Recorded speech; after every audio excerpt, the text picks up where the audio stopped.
UAE-യിലെ വിദ്യാലയങ്ങൾക്ക് ഇത് വേനലവധിക്കാലമാണ്. മക്കളുടെ നാനോന്മുഖങ്ങളായ ക്രിയാത്മക കാര്യങ്ങൾക്ക് ഈ അവധിവേളകളെ നാം ഉപയോഗപ്പെടുത്തണം. ഉപകാരപ്രദമായ കാര്യങ്ങൾക്ക് ആവേശം കാണിക്കണമെന്നാണ് പ്രവാചകൻ പഠിപ്പിച്ചിട്ടുള്ളത്. മാതാപിതാക്കളുടെ മേൽനോട്ടത്തിൽ വിദ്യാർത്ഥികൾ അവധിക്കാലങ്ങളെ പാഠ്യേതര മികവിനായി ഫലപ്രദമാക്കണം. അതിനായി മാതാപിതാക്കൾ മക്കളുടെ കഴിവിനും അഭിരുചിക്കുമനുസരിച്ച് അവധിക്കാല പരിപാടികളുടെ നല്ല രൂപരേഖ തയ്യാറാക്കണം.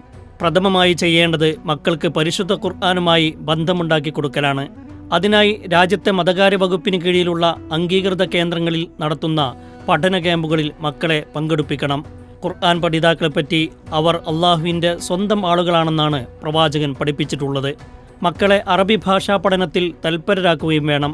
വ്യത്യസ്ത വിജ്ഞാനങ്ങളുടെ കടുപ്പമേറിയ വിഷയങ്ങളിൽ അവയുടെ പാരായണങ്ങൾ കേൾപ്പിച്ചാൽ ഏറെ ഉപകരിക്കും.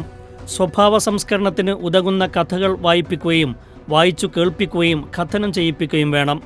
ആദ്യ ഖുർആനിക സൂക്തം തന്നെ വായിക്കാനുള്ള ആഹ്വാനമാണല്ലോ.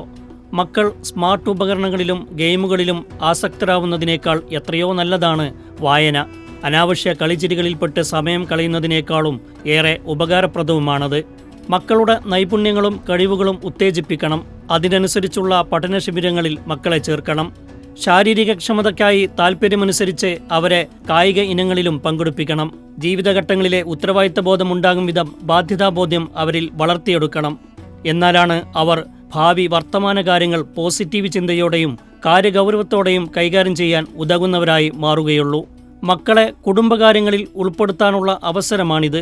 ഈ അവധിക്കാലം അതിനുവേണ്ടി ഫലപ്രദമായി ഉപയോഗിക്കുകയും വേണം. രക്ഷിതാക്കൾ അവരോട് ഇടപഴകി ബന്ധം ഊഷ്മളമാക്കണം. സംഭാഷണങ്ങൾ നടത്തി അവരിലെ ചിന്തകൾ വായിച്ചറിയണം. അവരുടെ ബുദ്ധി എങ്ങോട്ടാണ് വ്യതിചലിക്കുന്നതെന്ന് മനസ്സിലാക്കാനും കഴിയണം. പോസിറ്റീവായ എല്ലാ സ്വഭാവങ്ങളും അവരിൽ വളർത്തിയെടുക്കണം. പ്രവാചകൻ രാത്രി ഉറങ്ങുന്നതിനു മുമ്പ് കുടുംബക്കാരോടൊപ്പം ഇരിക്കുമായിരുന്നുവെന്ന് ഹദീസുകളിൽ കാണാം. അവധിക്കാലം കുട്ടികളെ നിരീക്ഷിക്കാനുള്ള അവസരം കൂടിയാണ്. അവരുടെ കൂട്ടുകെട്ടുകളെക്കുറിച്ച് ചോദിച്ചറിയാനും ചീത്ത സൗഹൃദങ്ങളുടെ ചതിക്കുഴികൾ അവരിൽ പറഞ്ഞു മനസ്സിലാക്കി കൊടുക്കുവാനും കഴിയണം. അധർമ്മകാരി ചീത്ത കൂട്ടുകെട്ടുകളിൽപ്പെട്ട് വിലപിക്കുന്നത് സൂറത്തുൽ ഫുർഖാൻ 28-ാം സൂക്തത്തിൽ ഉദ്ധരിക്കുന്നുണ്ട്. നമ്മുടെ മക്കൾ എന്നും കരുതിയിരിക്കണം.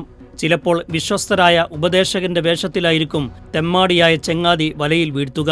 അവരിൽ നിന്ന് നിഷ്കളങ്കരായ മക്കൾക്ക് പ്രയാസവും ഉപദ്രവവും മാത്രമേ ഉണ്ടാവുകയുള്ളൂ എന്ന സത്യം നാം തിരിച്ചറിയുകയും വേണം.